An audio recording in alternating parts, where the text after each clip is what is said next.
Save Me a Seat, chapter 11, from Ravi's point of view. So let's talk about chapter 9 and 10. Remember, Ravi has his math book all covered, and it has his name on it and everything. And then he sees that the guy behind him's name is Joe Sylvester, and he smiles, but he doesn't smile back. Remember, he in his old school, he won the math Olympiad 3 years in a row, so he's really good in math. And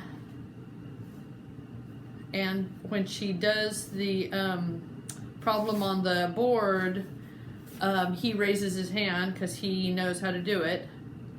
And but he hasn't been called on yet. Okay, then from Joe's point of view,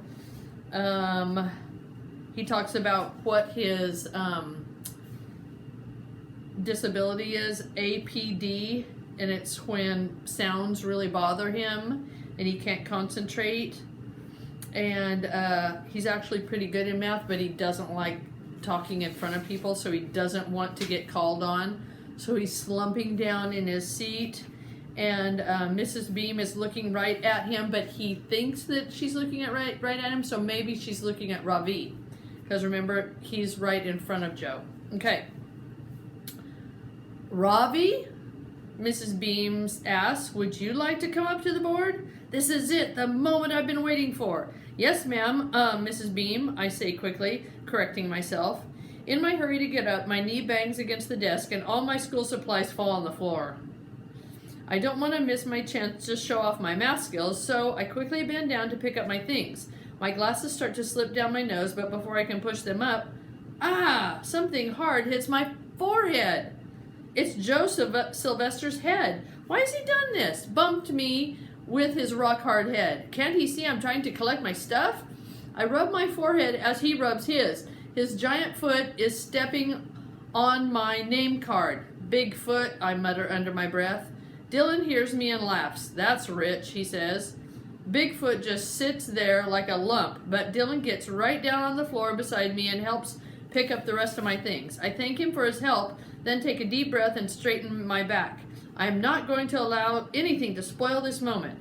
This is my time to shine. I march up to the front of the class, take the blue marker from Mrs. Beam's hand, and face the whiteboard. I look at the first problem. 23 times 13. I close my eyes, and the answer comes to me in a flash. 299. But I'm not going to blurt it out and take a bow. I'm going to show Mrs. Beam something she has never seen before. What you are about to witness is pure magic, a secret handed down from ancient times, I say with confidence. There is complete silence in the classroom. I think Mrs. Beam's jaw has just dropped. Take your time, I warn myself. I write the two numbers, one below the other, in blue marker. Then, with the red marker, I draw an arrow connecting the last digits of both numbers. 3 times 3 is 9, I say aloud, writing a 9 in the ones place with the blue marker. Then I pick up a green marker and draw two arrows like a cross. 2 times 3 plus 3 times 1 is 9. I use blue again to write 9 in the tens place. I look at the class. No one is moving. My plan is working perfectly. I draw an orange arrow connecting the tens digit of both the numbers and then pick up the blue marker again to write a 2 in the hundreds place. The answer is 299, I proclaim, underlying the answer 3 times in purple, then replacing the cap on the marker with a satisfied click. Everyone is staring shell-shocked at the board, amazed by what I have just done. Dylan Samreen grins and winks at me. I think he is impressed. If this performance has not impressed Mrs. Beam as well, nothing will. Ravi, she says rather slowly, looking at all the arrows on the board, your answer is correct, and your method is very colorful, but, what can she mean, but? We do things a little differently here. She goes on, giving me that pity look again. Next time, we don't need to see the arrows, just the numbers will do. The purple marker slips from my hand, falling on the floor. First, my manners are too Indian for her, and now my math? What will the next humiliation be? I wonder as I walk back to my desk. You know what humiliation means. He's embarrassed, right? She embarrassed him. As if in answer to my question, I suddenly feel my feet go out from under me. I have tripped over something, and when I fall, my glasses go skidding across the floor. "What's the matter with you, Pud?" Dylan calls out. "Why did you trip the new kid like that?" What have I done to deserve this? I haven't said a word to Bigfoot or Joe or Pudding or whatever his name is. First he bumps my head, and now he trips me with his giant foot? "Oh my goodness, are you hurt? Ravi?" Mrs. Beam asked, rushing over to where I'm lying on the floor. I want to, number 1, show Joe Sylvester what I think of him and his giant foot. Number 2, tell Mrs. Beam the only thing that is hurting is my pride. And number 3, shout at the top of my voice, my name is not Ravi, it's Ravi. But here's what I do instead. Number 1, bite my tongue.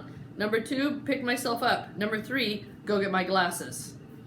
Appa's voice has gotten me nowhere. I am right back where I started. The only difference is that now, thanks to Bigfoot, I have a bump on my forehead and a huge shoe print on my name card. Dun, dun, dun. Okay, chapter 12 is from Joe's point of view. When Mrs. Beam calls on the new kid to come up to the board to do the first problem, he jumps out of his seat like a jack-in-the-box on a spring. His glasses slide down his nose and all the stuff on his desk goes flying, including his name card, which lands on the floor beside my desk.